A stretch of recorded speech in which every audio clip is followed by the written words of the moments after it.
Hello boys and girls, welcome back to Tops Tactical and other cool stuff. Today, we're going to talk about bags. Alright, I've been getting a lot of questions lately about what kind of bags you carry for what. Well, it all depends on the mission. Okay, you need to take a look at what the purpose of this mysterious bag is that we're all going to carry. Up here on the board, I wrote down all the different bags I can think of that I can hear from, or I've heard of. I've also got some stuff broken down into some what I call kits, and over here, the 10 C's of camping. Okay, first thing we need to realize is we're not going on a camping trip, okay? But we'll get to that. So far, I have heard of the get home bag, the 72-hour bag, which is also called a 3-day bag. You have a bug out bag, which is called a bob. You have a get out of Dodge bag, which you'll hear people call it a good bag. And then the latest one is the inch bag, which stands for I'm never coming home. Okay? Now, doesn't make much sense to me. Alright? And I get it. When we first started talking about these bags, I first started hearing about them. You know, man, it was just a Cramex. Got to have this, got to have that. The thing to remember is that ounces equal pounds, and pounds equal pain. Alright, you can pack this big bag up, but if need be, you have to be able to carry it. So, the only bag that I'm interested in is what I call my get home bag. Alright, what do I need to have with me to make sure that I can get home? And that's the question you guys need to answer. Everybody's going to have a different answer to that question. I'm old, bald, fat, retired. I seldom leave the house. If I do, I'm never more than 15, 20 miles from home at most. I am close enough that realistically I could walk home in a day. Alright, so I don't have to worry about sustaining myself for 3 days or 72 hours, whichever bag there you jump on. And I don't know where 72-hour or 3-day bag came from. I don't know what the criteria was to say, hey, 3 days and then you're good. But as we talk about this, like I say, I'm going to pack a bag. You guys are going to see me. I just dumped my my get home bag right over there in the floor. On the floor, not in the floor, on the floor. And we're going to pick out the gear that's going to go in it to accomplish my mission. And then I'm not going to pack it right in front of you. No sense you watching me pack a bag. But we're going to go over everything that I'm going to put in it. And at a glance, my bag just got a whole lot lighter. Prior to this, my get home bag weighed, I think it was about 33 or 34 pounds. We're going to see how much lighter it is. And I'll put that in the remarks or the comments down below when I upload this video. I'll weigh that bag and see what we're down to. So, like I say, I'm all about a get home bag. 72-hour bag, I don't know where the 3-day thing came from. You know, why that's the magic deal. You're going to leave your home and not come back for 3 days. I mean, I don't know why that is, where that 3 days came from. Maybe natural disaster. I mean, I don't know. I spent a lot of years down at Camp Lejeune in Jacksonville, North Carolina. If you don't know it, is the hurricane magnet of the entire world. If there's any hurricane anywhere near North Carolina, and the fact that North Carolina sucks, it just draws them to the Jacksonville, Camp Lejeune, Wilmington coastline there. When those hurricanes would hit down there, you know, that wasn't a leave and come back in 3 days. A lot of times you were gone, or the situation was untenable, so to speak, for a week, 10 days, depending on how bad the flooding and things are. So I don't really get the 72-hour bag. But, you know, this all boils down to what you think. What is your mission? What purpose does this bag serve? A bug out bag. I guess that's where you're trying to tell me that if I decide that my home is untenable due to whatever political unrest, social collapse, whatever, I'm going to pack up everything I need and leave. Well, I can tell you right now, I can't put everything that I would take in my truck, let alone in a bag, and then add in wife and child, maybe your case, wife and several kids, whatever, you know. I don't get a bug out bag. The get out of Dodge bag, I think, is the same thing as a bug out bag. The I'm never coming home bag or the inch bag is probably like the bug out bag on steroids or something. And again, it rolls right back to do you really think that you're going to take everything that you need to live your life for however long you have after that point in one bag, or in anything that you can carry personally? I doubt it. All right. For all you guys and girls out there with families with young kids, you know, you think about that formula, diapers, clothes, just all that other junk. That kind of leads to bugging in or bugging out, but that's kind of another video. What we're talking about here today is my get home bag based on what I foresee my mission being. All right, I think that, and I hope you guys can read this. I noticed the glare right there. These are different kits that I have in my bag. I have a security kit, a fire kit, a medical kit, navigation kit, food and water kit, and a shelter kit. All right, that's the bare minimum that I think we need to be able to do. Requirements for human life is food, clothing, shelter. Okay, so we need to support that. Now, off on this side, I have what's commonly called the 10 C's of camping. Again, we're not camping. All right, we're just trying to get home. But a lot of this stuff, I think, is applicable. Some of it's not. We start out with cutting tool, combustion device, cover, which is something I can sleep under. We'll touch on that a little bit here, or more in a little bit. A container for water, carrying it, boiling it, whatever. Cordage, which is a fancy word for rope. Cotton bandanas, they have a million purposes. Cargo tape, compass, a cloth sail needle, and candling device, which is fancy for a light. Okay, so some of the 10 C's will apply, and I think some of them don't. I personally don't care about carrying a cloth sail needle to repair equipment. All I'm doing is trying to get home. So what do I need to get home? Let's get started. First thing I have is a security kit. Okay, my everyday carry is a Glock 41 or a Glock 30. All right, those are both 45 caliber Glock pistols, and they will both run on the same magazine. So for my security kit, I have my weapon on me, and I have at least 2 full magazines with me. I also carry, and you're going to see me step out and grab stuff to put it down here. I carry 2 big stick magazines. All right, they look kind of dorky, shoved up in a compact pistol grip, but these are both 25 round magazines, I believe. I know I put 25 in them. I have 2 extra ones of those, and I have an extra box of ammo. That comprises my security kit. And I also carry a knife in my pocket. For security, that's what I've got with me. Understand, I'm not getting ready to go fight a war. I want to get home. Now, I do not have a long gun, which may surprise some of you guys, but I will not leave a weapon locked in a vehicle. It's just not going to happen. You know, if the world's about to fall and I'm at Walmart, which is kind of what it takes me to go to Walmart, I can walk through there. I can have a concealed pistol. Nobody knows anything. I can't walk through there with an AR slung across the chest. And like I say, I'm not leaving it in the truck. So, long gun is not a player for me on my plan to get home. Like I say, I've only got to get 20, maybe 30 miles tops. If I'm going any further from home than that, then I've got a different loadout, and that's a whole nother video.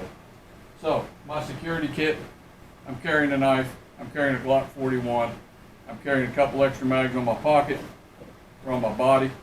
I've got 2 extended magazines and another box of shells here. I ain't going to do the math, but that's in excess of 100 rounds of ammunition. That should suffice. The next thing I'm going to have is a fire kit. If for whatever reason I decide that I have to build a fire when I'm out there, I'm going to have a fire kit. Let me step here and grab my fire kit.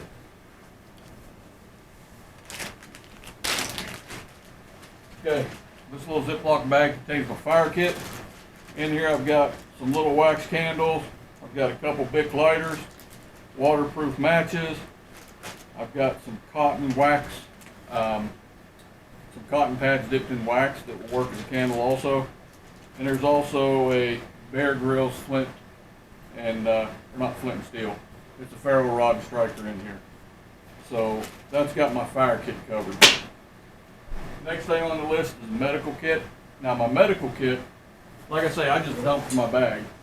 I dumped it, but I did not take off the pouches that were on it. So my medical kit is right here. It's still attached to my pouch. Got the little red cross, I'm sure you can see that on there. That's kind of an enhanced bleeder kit, I guess we might call it. It's got some light first aid stuff in there. There's a couple Band-Aids. There's a roll of medical tape in there. There's some pharmaceutical stuff in there, some Tylenol, some ibuprofen. But the bulk of that is what we would call a trauma kit. I've got compression bandages, tourniquets, hemostatic agents, things like that, so that I can take care of severe trauma. So that's what I've got for a medical kit.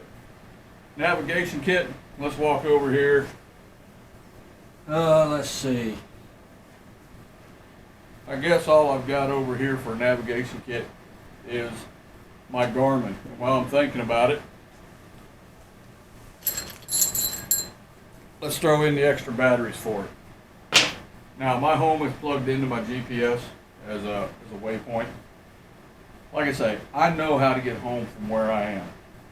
If I run to the local Walmart, it's about 30 miles away, I know how to get home. If I have to run to wherever for whatever, I know how to get home. So I'm not too worried about getting lost. If for whatever reason roads become passable, I have to leave my vehicle, and take off cross country, I can still kind of parallel the roads or whatever. So navigation is not a big concern when I'm here in what I call my home area. So anyway, navigation, I've got it covered with personal knowledge and a GPS just in case. After that, got a food and water kit. Over here on the front of my pack, you can probably see I got a good old 2-quart canteen there. That stays full, and I carry that with me for water. I also have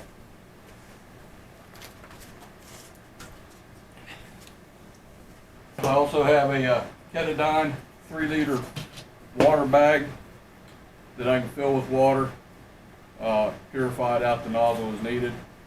So that's going to cover my water, is my 2-quart plus my 3-liter Ketadine. Food, alright, like I say, I'm going to be home in a day, okay? Best case scenario. What I've got here, just some emergency food rations. It's kind of like a dried out sugar cookie. I think there are 400 calories in each food bar. There's a total of 3,500 calories in here. Got little squares. You can probably see how they're kind of foiled in. The wrapper is kind of, the foil wrapper is kind of sucked down on it. Anyhow, each one of those blocks is 400 calories. So that's got my food covered. I'm not worried about eating steak while I'm out there. Like I say, I'm going to be home within a 24-hour period. It's kind of cool because my pack is going to be a whole lot lighter. All right, we took care of the food and water. Now we'll talk about a shelter kit. Shelter is something that's going to depend on the climate, okay? Springtime's coming here in Kentucky, so things are warming up. So what I need for shelter and to stay warm if I get stuck overnight is not what it was, 60 days ago. So when it comes to shelter, you have to have something to sleep under, something to sleep in, and something to sleep on, okay? Losing body heat into the ground from just laying on the ground is the number one cause of hypothermia for us. And something to keep on the old bald noggin, because as your grandmother always told you, 80% of your body's heat goes straight out the top of your head. So anyhow, what I've got for that, in this pouch right here, I have a poncho, just a standard military issue Marine Corps poncho. And then I've got what arguably is probably one of the greatest pieces of gear the military has ever issued, and that is the poncho liner. Now, I don't know why or how the Army came up with the name Woobie, but all the little Army dudes, they'll call this a Woobie. But I'm here to tell you, this thing right here is freaking incredible. It's a Marine Corps poncho liner. You can take this poncho liner, marry it up to your poncho, You got a lot of tie strings on it. Tie it right into the rings on your poncho, and you make what's called a Ranger roll. All right, that's a great piece of gear to stay plenty warm with this time of year. So I've got that, and that's my stay warm stuff. Now, I got a small tarp here that I'm going to use to make a shelter.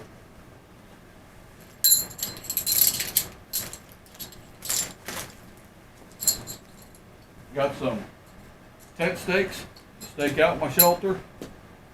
I only need 2, but I got 4 just in case. And I've got, looks like 50 foot of what we commonly call 550 cord or paracord. So this is my shelter kit, okay? I don't have something specifically to sleep on. All right, that's kind of a no big deal. I can put that together really quick while I'm out there in the bush if I get stuck overnight. If you notice, we're kind of at the end of things.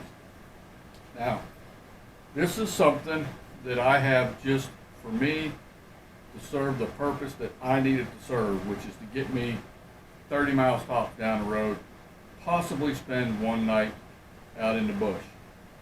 Now, there are other things that I will throw in here. Let's compare this to these 10Cs. Okay, cutting tool, we got it covered. Matter of fact, I'm going to throw an extra knife in here. Got an extra folding knife we're going to throw on the table. Combustion device, we're good. Cover, we're good. Container, we're good. I don't have any plans to have to heat water or cook in a container or anything. You know, like I say, my food ration is one of the little deals. I can suck at it for the day that it takes me to get home. So, container, other than my 2 quart to carry water, my Ketadine, I mean, that's all I need. I don't have any bandanas with me. That's something that I probably should throw in there, some kind of a face mask kind of deal. Cargo tape. Let's see, I did have some laying somewhere.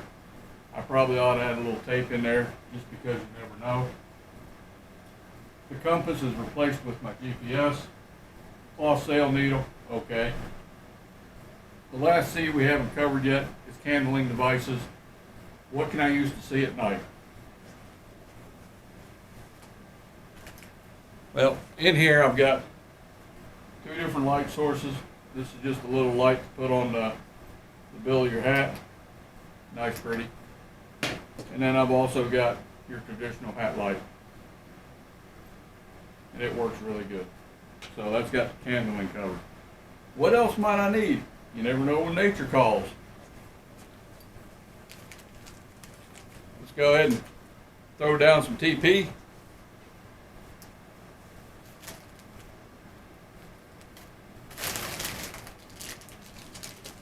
Let's throw in an extra chem light, just because you might want to have a light stick set up where you're at night. Other than that, man, I've got a bunch of gear left on the floor over there.